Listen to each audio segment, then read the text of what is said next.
ወአለይኩም ሰላም ወረህመቱላሂ ወበረካቱ። ሰላም እንዴት ናቸው የሀገሬ ልጆች? ሀገራችንም ሰላም አላህ አድርግልን። ኢትዮጵያችን ሰላም ትሆን።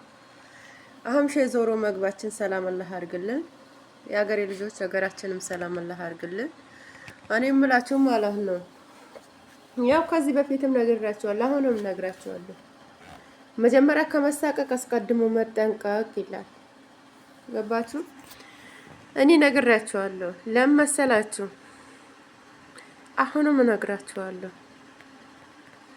ለምን አሞኝ ታመም ድረሱልኝ፣ ታመማለሁ እንደዚህ ብሉኝ ከምላችሁ ማለት ነው።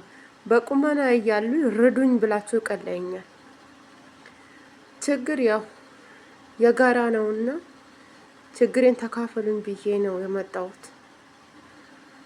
ያው ተከታታይ ቪዲዮ ሰርቻለሁ። እንግዲህ አሁንም እሰራለሁ።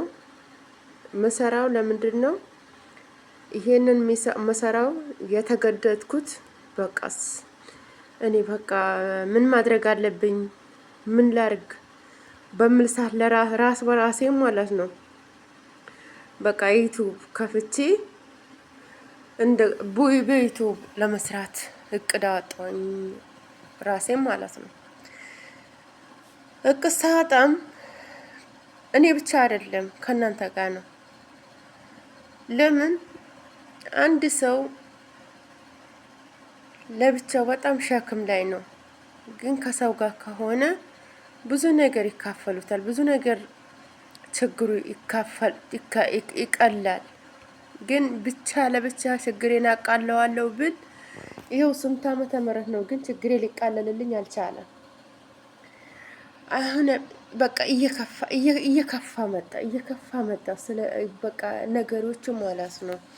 እንደገና ከዚህ በፊት እንኳን ያው አካላት ስንኩላም ብዙም ባልቀይርላት ብዙም ባይከብደኝ፣ ግን አሁን እያደገች ስትመጣ ማለት ነው እየከበደኝ መጣ። በቃ እሷ በቃ በአመት አመት እየጨመረች በቃ እየከበደኝ ለራሴ እየከበደኝ መጣ። አሁን ያንን ነገር እስኪ ለእናንተ ላማክራችሁ።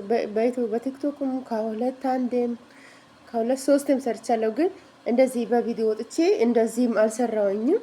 ያው የሰራዎቹን ቪዲዮዎች ዝም ብዬ ነው የሰራሁት ማለት ነው። አሁን ግን በቃ እኔ አንድ ሎሚ ለአንድ ሰው ሸክም ነው፣ ለ50 ሰው ጌጡ ነው እንደሚባል ማለት ነው። እንደዛ